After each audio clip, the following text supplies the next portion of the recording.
Student का एक doubt है कि sir basically states and union territories का एक बुनियादी अंतर क्या है, बुनियादी फ़र्क क्या है। देखिए, इन सब टॉपिक्स पे हमारे एक्सटेंसिव एकेडमिक लेक्चर्स रिकॉर्डेड हैं ऑलरेडी, यूनियन टेरिटरीज़ पे, स्टेट्स पे, दे are very exhaustive.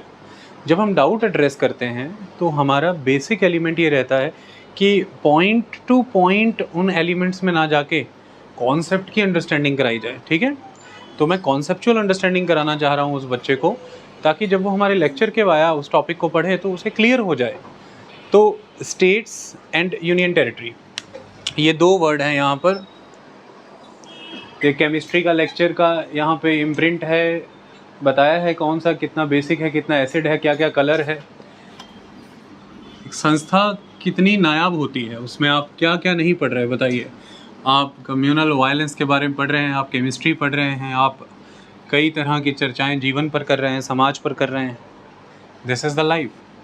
So union territories and the states, राज्य, यहाँ पर राज्यों की बात हो रही है, तो इनके बीच का डिफरेंस क्या है। चलिए एक छोटा सा डिफरेंस आपको समझाते हैं, ध्यान से समझिए।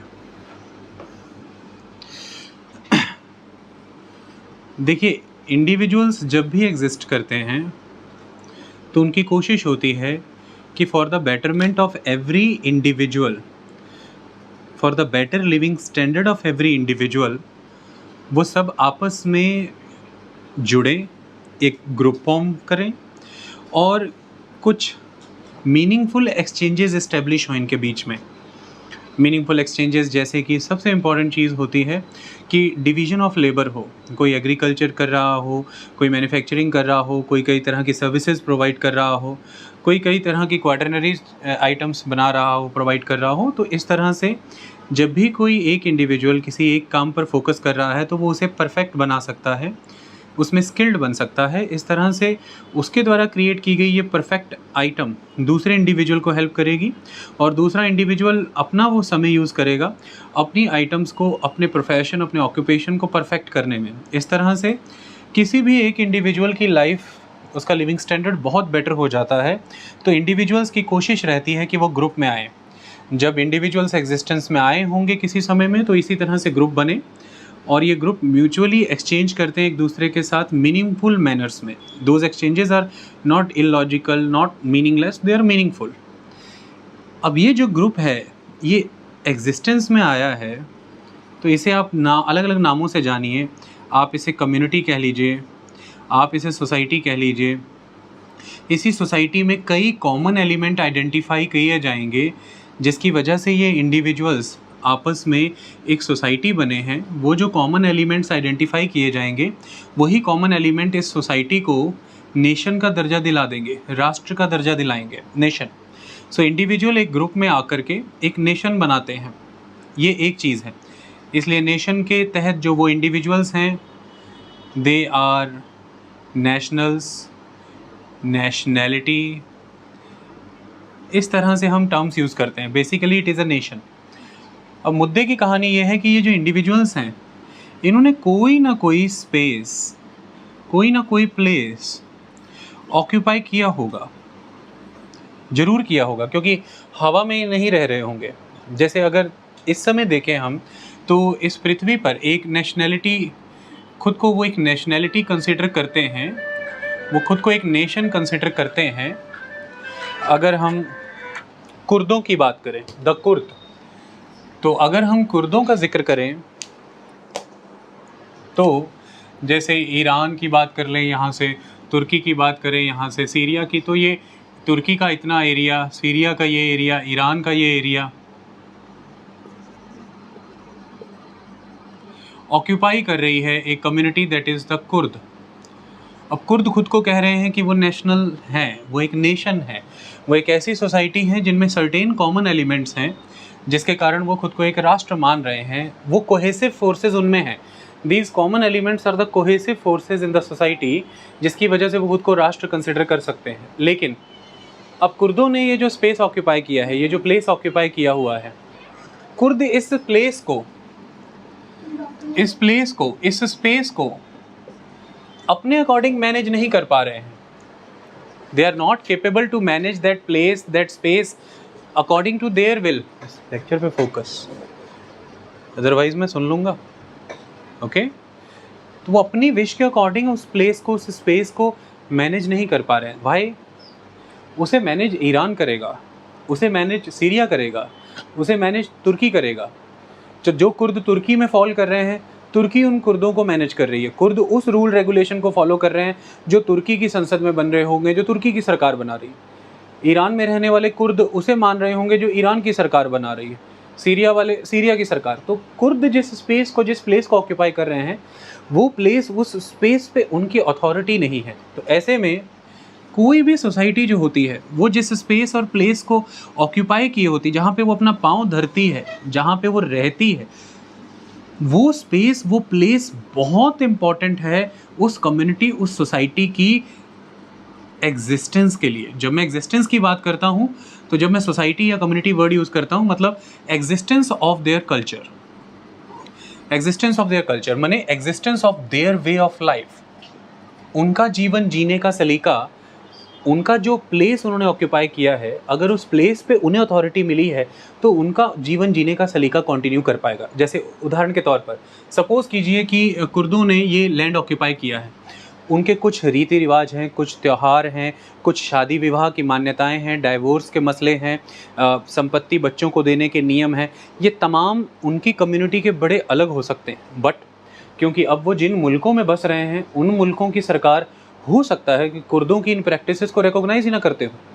तो उन कॉन्स्टिट्यूशंस में, उन लॉज में हो सकता है डाइवोर्स के, मैरिज के, इनहेरिटेंस के, ज़मीनों के मसले सुलझाने के तमाम नियम जो हैं, औरतों के लिए शिक्षा के नियम, तमाम नियम जो हैं वो इन कंट्रीज़ के अकॉर्डिंग बनाए जाएं जो शायद कुर्दों को सही ना लगते हों। ऐसे में कुर्द ये देखेंगे कि एक सर्टेन पॉइंट ऑफ टाइम के बाद वो अपने कल्चर, कस्टम, मैनर को कंटिन्यू नहीं करा पा रहे हैं। कुर्द अपनी आइडेंटिटी को कंटिन्यू नहीं करा पा रहे हैं। Kurd as a culture continue नहीं हो रहा है। अगर ये कल्चर ख़त्म हो गया तो कुर्दों की आगे संतानें या तो ईरानियन कल्चर के वाया प्रोसीड करें, या तो सीरियन कल्चर के वाया प्रोसीड करें, या तुर्की कल्चर के वाया प्रोसीड करें। कुर्द कल्चर ख़त्म हो जाएगा। ऐसे में इट इज़ वेरी इंपॉर्टेंट कि जो प्लेस, जो स्पेस हम ऑक्यूपाई कर रहे हैं, उसका चार्ज, उसकी अथॉरिटी भी हमारी हो। क्योंकि फिर जो वो लैंड होगा, उस लैंड का जो लॉ होगा, the law of the land, वो उस सोसाइटी, उस कम्युनिटी की विजडम पर बेस्ड होगा जिसने वो लैंड ऑक्यूपाई किया है। यहाँ से हमें समझ आता है कि वो प्लेस, वो space is so important for the development of any particular cultural group. उस प्लेस में आने वाले सारे रिसोर्सेज उनके होंगे, वो उन रिसोर्सेज को अपने कल्चरल ग्रुप की ग्रोथ के लिए चैनलाइज करेंगे, यूटिलाइज करेंगे। तो रिसोर्सेज पे कंट्रोल आता है। टेरिटरी जैसे ही आप कंट्रोल करते हैं, जैसे उदाहरण के तौर पर देखिए, हम अक्सर ये पढ़ते हैं कि वैदिक पीरियड से लेटर वैदिक पीरियड, यानी कि 1500 से 1000 BC का ये जो ऋग्वैदिक पीरियड है, इसके बाद 1000 BC के बाद ये जो लेटर वैदिक पीरियड शुरू होता है।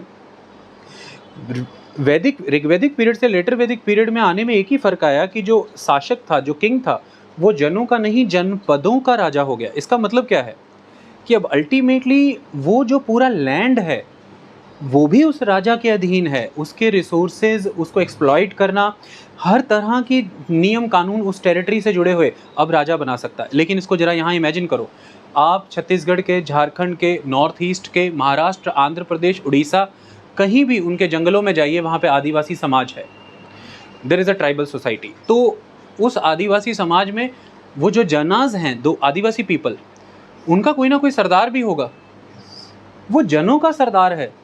वो जो आदिवासी क्षेत्र है, टेरिटरी, वो उसका सरदार नहीं है।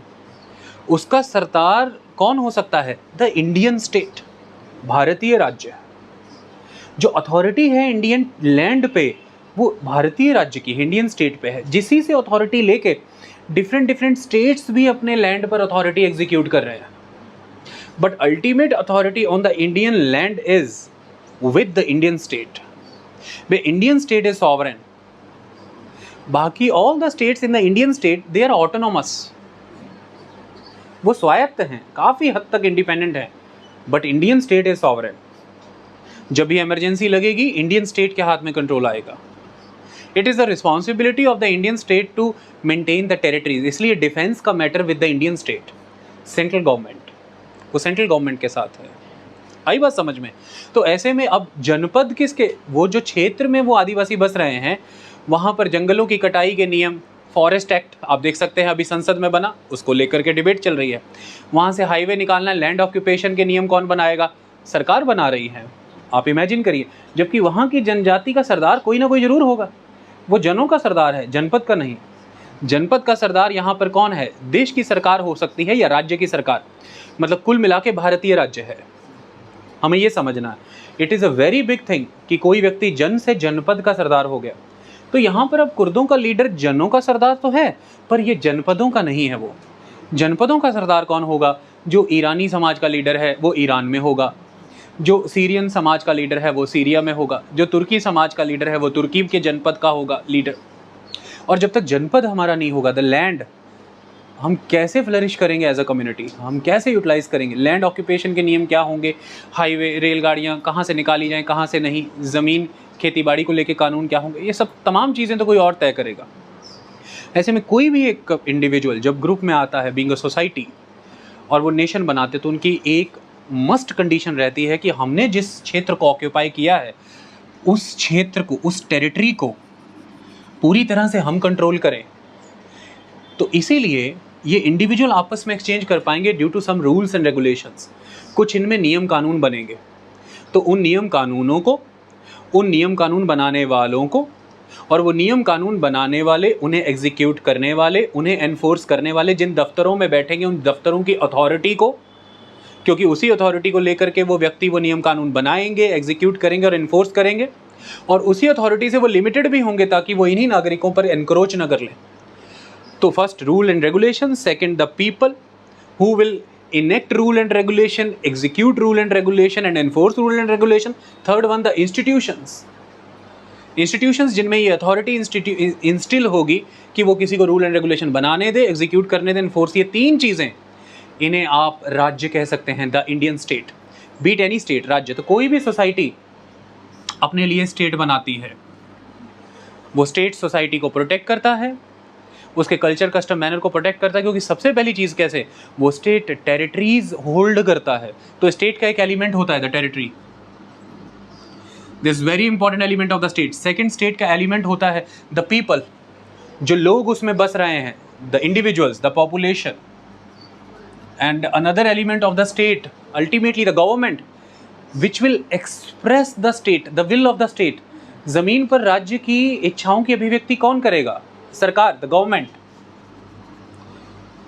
And ultimately, if your territories are not in your control, someone else will control. Your government is not in your control, someone else will control. So there will be no sovereignty. So the fourth element is the sovereignty. Territory, government, sovereignty, population. ये राज्य के element होते हैं, state के element होते हैं. These are the elements of the state. You need to understand that. तो ऐसे में इंडिविजुअल जब ग्रुप में आते हैं, उसे हम सोसाइटी के रूप में देखें, तो वो सब खुद में कुछ कॉमन एलिमेंट एक्सपीरियंस करते हुए एक राष्ट्र बनता है। राष्ट्र हर बार प्रयास करता है कि हम तुरंत एक राज्य बना ले, एक स्टेट, वो नियम कानून, वो संस्थाएं, वो व्यक्ति चुन ले जिनके वाया हमारा समाज चलेगा। यानी कि कुर्द अब एफर्ट्स कर रहे हैं तमाम दुनिया भर में कि हमें एक कुर्द स्टेट मिले, जो थोड़ा सा लैंड यहाँ से कार्व आउट हो, जो थोड़ा सा यहाँ से, थोड़ा सा यहाँ से, तो इस तरह का एक कुर्द स्टेट बनेगा। कुर्द लोगों का, यहाँ बैठ जाओ, कुर्द लोगों का एक कुर्द राज्य, ताकि वो कुर्द राज्य में जो लोग होंगे, अथॉरिटीज होंगी, वो, बैठो बेटा, वो कुर्द राज्य सीमाओं की सुरक्षा करेगा कुर्द लोगों के लिए, कुर्द लोगों के लिए। कुर्दों के नियम कानून चलेंगे वहाँ, कुर्दों की संस्कृति फलेगी फूलेगी। तमाम विश्व भर में सभी समाज यही चाहते हैं। इसी तरह से एक भारतीय समाज था जो कई अलग अलग संस्कृतियों से मिलकर के बना, कॉम्पोजिट कल्चर पर बेस्ड इंडियन सोसाइटी, जिसने अपने लिए एक इंडियन स्टेट बनाया, भारतीय राज्य। तो आज भारतीय राज्य की सीमाएं, भारतीय राज्य की जिम्मेवारियां हैं। तो इसके लिए हम आर्म्ड फोर्सेस नियुक्त करते हैं, द डिफेंस फोर्सेस, जो हमारी सीमाओं को प्रोटेक्ट करते हैं, और पुलिस क्रिएट करते हैं जो हमारे घरों को, नागरिकों को प्रोटेक्ट करते हैं। अगर हमारे घर प्रोटेक्ट नहीं होंगे, हमारी प्राइवेसी नहीं होगी, हम इकोनॉमी को डेवलपमेंट नहीं करते, हम कल्चर को डेवलपमेंट नहीं करते, हम पॉलिटी को डेवलपमेंट नहीं कर सकते, क्योंकि हमारी कोई सुरक्षा नहीं, हमारी कोई विचारधारा की सुरक्षा नहीं, कोई भी शक्तिशाली आए हमें ख़त्म करके चला जा सकता है।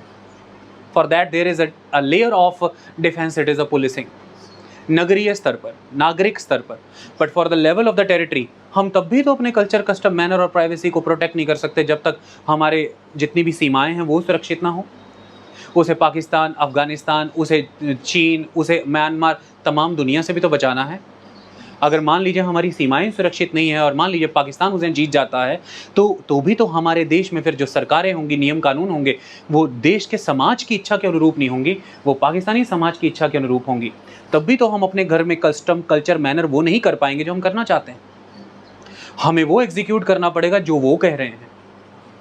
इसलिए सीमाओं की सुरक्षा और नागरिकों के अधिकारों की सुरक्षा, इन दोनों के लिए अलग लेयर ऑफ डिफेंस क्रिएट की गई है।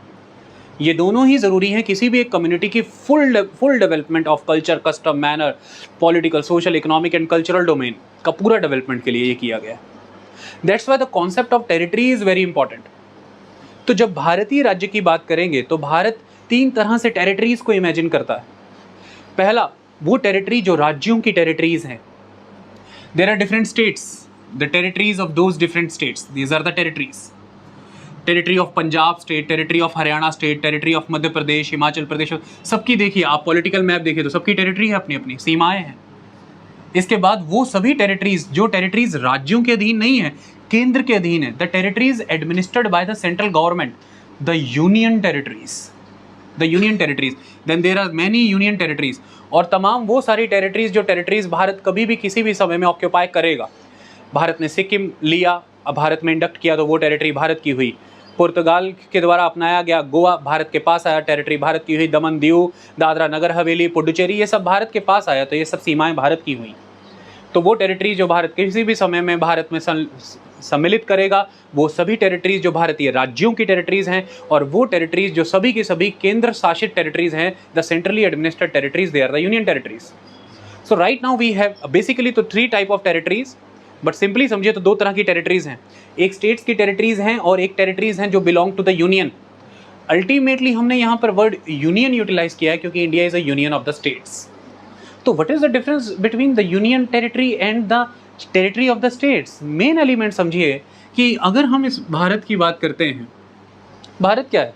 भारत एक ऐसी सोसाइटी है जो कॉम्पोजिट कल्चर पर बेस्ड है। भारतीय सोसाइटी की प्रकृति कॉम्पोजिट कल्चर है, मिश्रित संस्कृतियां, तमाम अलग अलग कल्चर मिलकर के एक सोसाइटी बना रहे हैं और एक राष्ट्र बना है। आई बात समझ में? तो आप मुझे एक बात बताइए, भारत एक ऐसा ही नेशन होगा जिसमें हर डिफरेंट कल्चर अपने आप को एक्सप्रेस होता देखता हो, अपने आप को एक्सप्रेस होता देखता हो? कुर्दों की समस्या क्या है? तुर्की जब नियम कानून बनाता है, कुर्दों की संस्कृति को शायद कंसिडर ही ना करता हो, ईरान कंसिडर ही ना करता हो, सीरिया कंसिडर ना करता हो।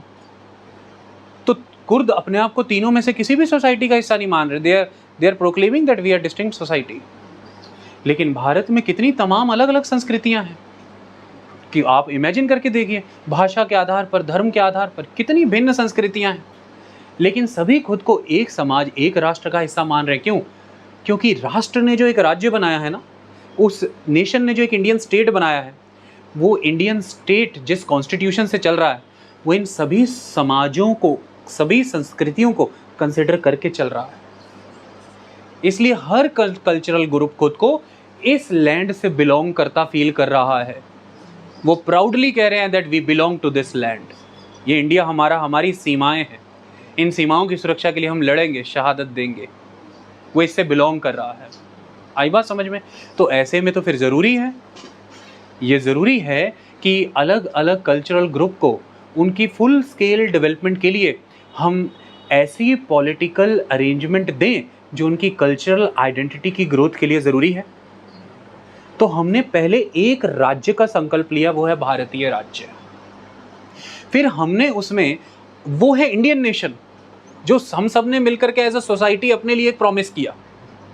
फिर उसके बाद भारतीय राज्य में अलग अलग राज्य बनाए जो हर डिफरेंट कल्चरल कम्युनिटी के एस्पिरेशंस को सेटिस्फाई करता है, और वो कल्चरल कम्युनिटी हमने भाषा के आधार पर आइडेंटिफाई की, तो हमने लिंग्विस्टिक स्टेट्स बनाए। तो इसी वजह से हमने कम्युनिटीज़ को एक सेंस ऑफ सिक्योरिटी देने के लिए इन्हें एडमिनिस्ट्रेटिव यूनिट का नाम नहीं दिया, इन्हें हमने प्रोविंसेस का नाम नहीं, इन्हें हमने नाम दिया राज्य, स्टेट्स। ब्रिटिशर्स के समय में ये प्रोविंस कहलाती थी।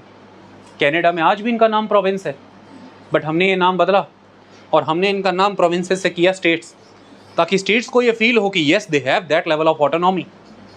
कॉन्स्टिट्यूशन के 7th शेड्यूल में उनके लिए एक लिस्ट रखी, that is the state list, जिसमें लिखी आइटम्स में कानून वो राज्य बनाएंगे। कॉन्स्टिट्यूशन की कॉन्करेंट लिस्ट में केंद्र और राज्य दोनों कानून बना सकता है, and there is a separate list that is a union list, जिस पर केंद्र कानून बनाता है। देश भर के लिए वो कानून होते हैं। So subjects are divided between the state and the centre. Technical term is the state and the union, because centre जैसा ऐसा कुछ क्या है, सेंटर के जो भी नियम कानून है कहाँ लागू होंगे? लागू तो राज्यों में ही होंगे, क्योंकि व्यक्ति तो राज्यों में ही रह रहे हैं, हम सब रह तो राज्य में ही रहे हैं।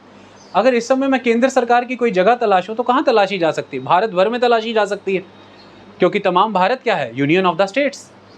और जो हमारे देश की सरकार है वो यूनियन गवर्नमेंट है। मैं मानता हूँ कि उसे यूनियन गवर्नमेंट कहना ज़्यादा बेहतर है as compare to central government. और जब हम उसे सेंट्रल कहते हैं तो सेंट्रल का मीनिंग ये नहीं है जैसे वो कहीं कुछ अलग। It is central to the policy making to the nation, it is central to the defence to the nation, it is central to the economy to the nation, it is central to the currency system to the nation. That is why the term is central. It is not central because it is very main, and the state governments are subsidiary or the second grade governments. No, it is central because it is very central to the policy to the whole nation. है ना? Somebody is very central to the policy to the whole group. That is why the term is the central. You need to understand that. तो इस हिसाब से we have two territories basically. Majority of the territories, approximately whole of the territory you will consider is the territory of the states. So states are existing. They have their distinct separate Vidhan Sabha, उनकी अपनी विधान सभा है। कई राज्यों में upper house भी है, Vidhan Parishad, बायकैमरल legislatures भी हैं। उनके अपने राज्यपाल हैं, गवर्नर हैं, उनकी अपनी चुनी हुई सरकारें, मुख्यमंत्री हैं, उनकी अपनी स्टेट लिस्ट है। वो अपने राज्यों में स्वायत्त हैं और अपने हिसाब से अपनी सरकार चला रहे हैं। That linguistic community is flourishing, enjoying its culture, custom, manner. They are happy. वो भारत में ही रहना चाहते हैं, क्योंकि वो ये मान रहे हैं कि भारतीय राज्य ने ऐसी व्यवस्था की है हमारे समुदाय के लिए कि हमें एक राज्य भारतीय राज्य में क्रिएट होकर मिला है संविधान की सीमाओं के तहत, जिसके तहत हम अपनी संस्कृति को विकसित कर सकते हैं। और संस्कृति ही तो मेन होती है। बस वो सेटिस्फाई हो गया। लेकिन हर संस्कृति को ये याद रहे कि ये संस्कृति A, B, C, D सब मिल करके अल्टीमेटली एक भारतीय संस्कृति भी है। इसलिए फिर there is one state that is the Indian state, जो इंडियन यूनियन के लिए काम कर रहा है। तो सभी राज्यों को हर बार ये कहा जाता है कि ये बहुत अच्छा है कि तुम्हारी अपनी अपनी संस्कृति है, संविधान ने तुम्हें अधिकार दिए हैं, जियो। लेकिन कभी गलती से भुलाना मत कि तुम सब जब हाथ से हाथ मिलाते हो तो अंततः तुम एक कॉमन आइडेंटिटी भी हो, एक तुम्हारी एग्जिस्टेंस ये भी है कि हम भारत हैं। We are one unified society. So unity के कारण ही डाइवर्सिटी है, और इस डाइवर्सिटी से यूनिटी है। अगर भारत इस डाइवर्सिटी को एड्रेस ना करता तो तमाम कल्चरल ग्रुप के द्वारा आवाज़ें खड़ी कर दी जाती कि हमें एक अलग देश का दर्जा चाहिए। ये डाइवर्सिटी हमने एक्नॉलेज किया तभी यूनिटी है। बट इसी यूनिटी के कारण ये डाइवर्सिटी जिंदा है, क्योंकि अगर ये यूनिटी ना होती, एक मजबूत अखंड भारत राष्ट्र और भारतीय राज्य ना होता, तो इतनी प्रबल सेनाएं ना होती, इतनी विकसित अर्थव्यवस्था ना होती, छोटे छोटे राज्यों में बटे यह मुल्क किसी भी बड़े पॉलिटिकल ब्लॉक के द्वारा इनक्रोच कर लिए जाते। छोटे छोटे देशों की हालत आज आप देख रहे हैं। ये डाइवर्सिटियाँ भी आज इसलिए जिंदा हैं क्योंकि एक यूनिटी है। तो एकता में ही अनेकता है, अनेकता में ही एकता है। हमें इसी सिद्धांत के साथ चलना है। तो ऐसे में अब राज्य बना दिए। अब उन राज्यों में there are few pockets, those are very unique. कई बार रीज़न होता है कि भाई उनकी एथनिक आइडेंटिटी बहुत डिफरेंट है, historical experiences are very different. कई बार होता है administratively they are very very important part to maintain by the central government. तो एडमिनिस्ट्रेटिव एलिमेंट्स आर देयर, है ना, cultural elements are there, economic elements, due to many elements. तो उन territories को फिर यूनियन टेरिटरी का दर्जा दिया, but they are very small in size. Consider Puducherry, consider it, because distinct culture custom identity थी उनकी पुडुचेरी की। आई बात समझ में? Second element that Daman, Diu, Dadra Nagar Haveli, that Lakshadweep, Andaman Nicobar, देखो they are very separate land, so they are very important for the strategic purposes to the India. India की strategic security के लिए, सॉवरेनिटी के लिए दोज लैंड्स उन्हें एक केंद्र मैनेज करे तो इट इज़ फार बेटर। तो दमन दीव अंडमान निकोबार, लक्षद्वीप मैनेज किया जा रहा है। दिल्ली तो फिर आप जानते हैं it is a capital of the India, union territory, तो वो इस कारण से है। चंडीगढ़, इसके पीछे कई तरह की कंट्रोवर्सी, बट सरकार जो दावा देती है 3 राज्यों के बीच में एक पाइवोटल रोल प्ले कर रही है, चाहे वो हरियाणा है, चाहे हिमाचल प्रदेश है, चाहे पंजाब है। हिमाचल प्रदेश और हरियाणा और पंजाब की साझी राजधानी है द यूनियन टेरिटरी। तो अलग अलग कारणों से अलग अलग यूनियन टेरिटरी है, but they are very very small in size. You will consider sizes are with the states. Look at the size of the Rajasthan, look at the size of the Uttar Pradesh population wise, look at the size of the Madhya Pradesh. अब राजस्थान का जरा size देख लीजिए, आकार देख लीजिए किधर जा रहा है। इट इज द स्टेट जो कि एक डिस्टिंक्ट कल्चर कस्टम मैनर को डिवोटेड है, अ राजस्थानी कल्चर कस्टम मैनर। आई बात समझ में? तो कुल मिलाकर के ये एक बुनियादी फर्क है कि जो यूनियन टेरिटरीज हैं उनके लिए कानून, उनके लिए लॉज यूनियन की लेजिस्लेटिव बॉडी में बनते हैं, यानी कि पार्लियामेंट माने संसद। क्योंकि एक ही लाइन में कहानी खत्म कि दे आर सेंट्रली एडमिनिस्टर्ड, उन्हें प्रशासन केंद्र दे रहा है, यूनियन दे रही है। तो फिर यूनियन की जो कानून बनाने वाली बॉडी है वो पार्लियामेंट है, तो उनके लिए, यूनियन टेरिटरियों के लिए कानून बनते हैं पार्लियामेंट में। यूनियन टेरिटरी की जो गवर्नमेंट है, यानी कि उसकी जो एडमिनिस्ट्रेशन है, वो भी फिर किसके हाथ में होगी? नेचुरली राष्ट्रपति के हाथ में। प्रेसिडेंट ही के आग्रह या प्रेसिडेंट ही के आदेश पर वहां पर जो भी व्यक्ति नियुक्त है, चाहे वो लेफ्टिनेंट गवर्नर है, चाहे वो कोई गवर्नर है, चाहे वो कोई एडमिनिस्ट्रेटर है, वो उसे मैनेज करेगा फॉर प्रेसिडेंट। तो प्रेसिडेंट ही की अथॉरिटी वहां पर वर्क कर रही है।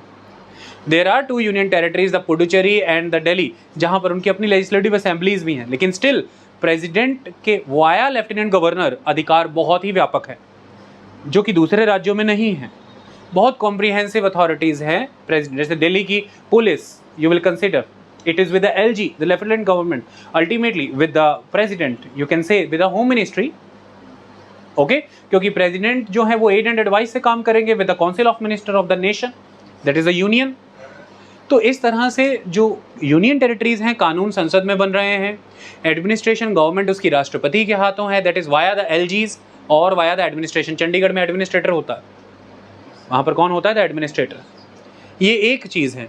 So union territories administered by the union, simple language में the central government, basically you can understand that. Second element, the states not administered by the union, not by the central government, फिर तो सारा idea ही fail हो जाएगा। States administered by the state governments.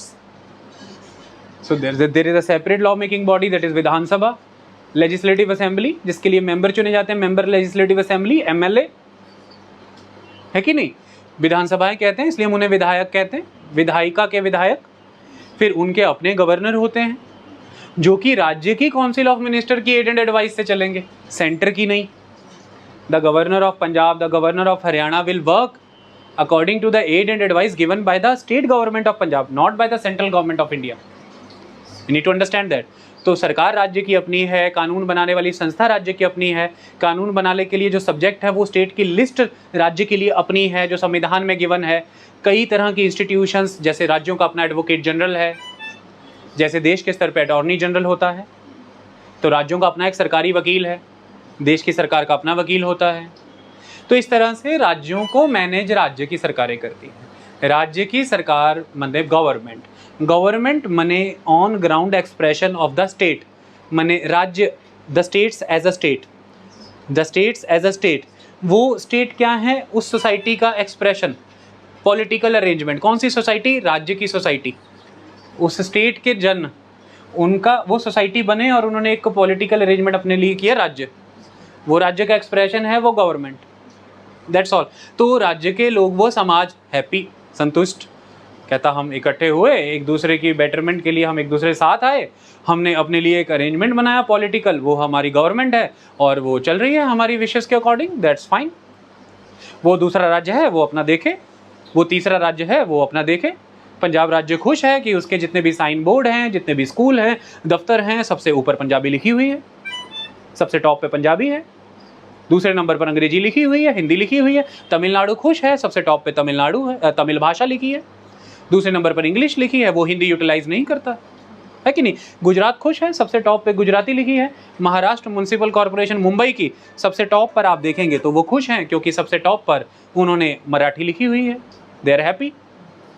So the whole concept is कि they are satisfied कि हमारी language, custom, culture, manner, हमारी स्क्रिप्चर्स, हमारी स्क्रिप्ट, दे आर प्रोटेक्टेड, क्योंकि हमारे समाज ने एक व्यवस्था की, एक पॉलिटिकल इंस्टीट्यूशन क्रिएट किया, एक राज्य, और उस राज्य को एक भारतीय राज्य ने जगह दी है, क्योंकि भारतीय राज्य ने प्रॉमिस किया है कि जो यूनियन ऑफ इंडिया है वो यूनियन ऑफ द स्टेट्स है।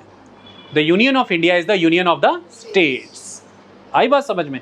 सो that is the basic difference between the union territory and the states. Simple element हर किसी के बेस में यही होगा। समाज अपने आप का विकास चाहता है, समाज अपनी संस्कृति की कंटिन्यूटी चाहता है, समाज अपने नागरिकों के, जो भी उसके सदस्य हैं, उसके लिए एक शांति प्रिय जीवन चाहता है। ये सारी चीज़ें समाज चाहता है। आई बात समझ में? और उसी के मैनर में ये सारे कॉन्सेप्ट्स एग्जिस्टेंस में आए। तो clear cut element is they are administered by the union, you can say by the centre, laws भी सेंटर, गवर्नमेंट सेंटर, सब कुछ सेंटर, एंड दो हमारे पास स्टेट्स हैं, they are by the states. आई बात समझ में? It is by the state. Clear? Is there any problem? चलिए बाकी आप चैप्टर पढ़िए, वहाँ पर क्लियर हो जाएगा। Thank you so much.